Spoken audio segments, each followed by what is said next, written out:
Assalamualaikum warahmatullahi wabarakatuh. Alhamdulillahirrabbilalamin. Ibu-ibu yang dirahmati Allah, kali ini kita akan membahas tadabbur surat Al-Qalam ayat 34 sampai 43. Baiklah ibu-ibu yang dirahmati oleh Allah, di dalam surat Al-Qalam ayat 34 sampai 43 di sini Allah Subhanahu wa taala memberitahukan apa yang disiapkannya untuk orang-orang yang bertakwa, yang menjauhi kekafiran dan kemaksiatan, yaitu kenikmatan dan kehidupan yang sejahtera di sisi Allah Subhanahu wa taala. Dan bahwa kebijaksanaannya tidak menghendaki untuk menjadikan orang-orang yang taat kepada Tuhan mereka dan tunduk kepada perintahnya serta mengikuti keridhoannya sama dengan orang-orang yang berdosa, yang menjatuhkan dirinya ke lembah kemaksiatan, kekafiran kepada ayat-ayatnya, menentang para rasulnya dan memerangi para walinya. Dan siapa saja yang mengira bahwa Allah Subhanahu wa taala menyamakan balasannya, maka dia telah salah memutuskan dan keputusannya adalah batil. Pandangannya salah, dan bahwa orang-orang yang berdosa itu ketika menyangka begitu sama sekali tidak punya sandaran. Mereka tidak punya kitab yang mereka pelajari dan mereka baca bahwa mereka termasuk penghuni surga, dan bahwa untuk mereka segala yang mereka minta dan mau. Mereka sama sekali tidak mempunyai perjanjian dengan Allah SWT bahwa untuk mereka semua yang mereka tetapkan, dan mereka juga tidak memiliki sekutu-sekutu dan para pembantu yang membantu mereka untuk tercapainya apa yang mereka inginkan. Jika mereka memiliki sekutu-sekutu dan para pembantu, maka hendaklah mereka hadirkan kalau mereka memang orang-orang yang benar. Sudah maklum bahwa semua itu tidak mereka miliki. Mereka tidak memiliki kitab, tidak memiliki perjanjian untuk selamat di sisi Allah, dan tidak mempunyai sekutu yang membantu mereka. Sehingga dakwaan mereka adalah batil dan rusak. Penjelasan yang kedua berkaitan dengan terjemah surat Al-Qalam ayat 35. Apakah patut kami memperlakukan orang-orang Islam itu seperti orang-orang yang berdosa atau orang-orang kafir?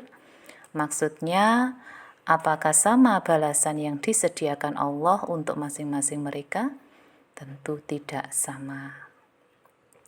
Penjelasan yang ketiga berkaitan dengan surat Al-Qalam ayat 40, tanyakanlah kepada mereka, siapakah di antara mereka yang bertanggung jawab terhadap keputusan yang diambil itu, yaitu bahwa mereka di akhirat diberi yang lebih baik daripada kaum mukmin. Jelas bahwa mereka tidak memiliki orang yang siap bertanggung jawab terhadap keputusannya itu. Kemudian di ayat 41, atau apakah mereka mempunyai sekutu-sekutu yang sepakat dengan mereka dalam perkataan itu atau memberikan bantuan kepada mereka. Ayat 42, ingatlah pada hari ketika betis disingkapkan. Pada hari kiamat nanti Allah SWT datang untuk memberikan keputusan di antara hamba-hambanya dan memberikan balasan. Lalu dia menyingkapkan betisnya yang mulia yang tidak mirip dengan sesuatu apapun. Ketika itu manusia menyaksikan keagungan Allah dan kebesarannya yang tidak mungkin diungkapkan.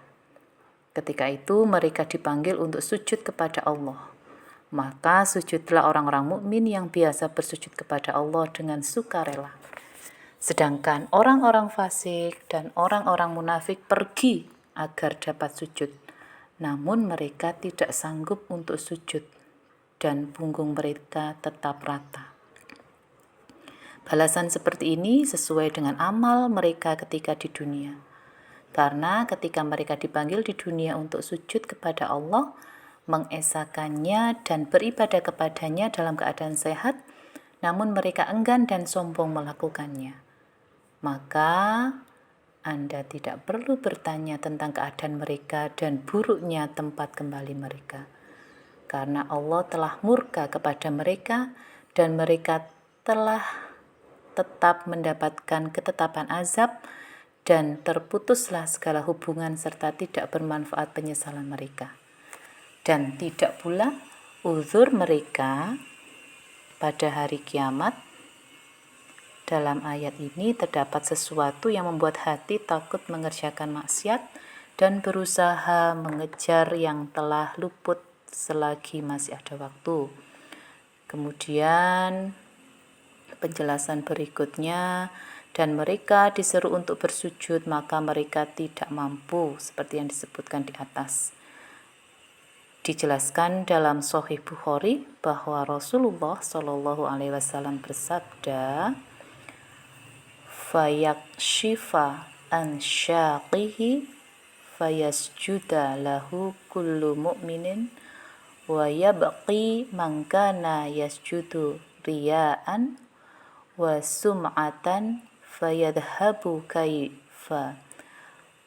kaima yasjudu wa yasiru dhuhruhu tabakon wahidan, yang artinya maka dia Allah menyingkapkan betisnya lalu ke setiap mukmin bersujud kepadanya, dan tinggallah orang yang sujud karena riya dan sum'ah, ia pun pergi untuk sujud maka punggungnya menjadi rata lagi. Hadis riwayat Sahih Bukhari. Dilanjutkan kembali, pandangan mereka tertunduk ke bawah, diliputi kehinaan, dan sungguh dahulu di dunia mereka itu telah diseru untuk bersujud waktu mereka sehat tetapi tidak melakukan. Mereka diminta sujud itu adalah untuk menguji keimanan mereka, padahal mereka tidak sanggup lagi karena persendian tulang-tulang mereka telah lemah dan azab sudah meliputi mereka. Ketika mereka dulu di dunia dipanggil dengan panggilan sholat hayya ala sholat, marilah kita sholat, akan tetapi mereka tidak menjawab panggilan tersebut. Wallahu a'lam bishawab. Demikian ibu-ibu, tadabbur surat Al-Qalam ayat 34 sampai 43.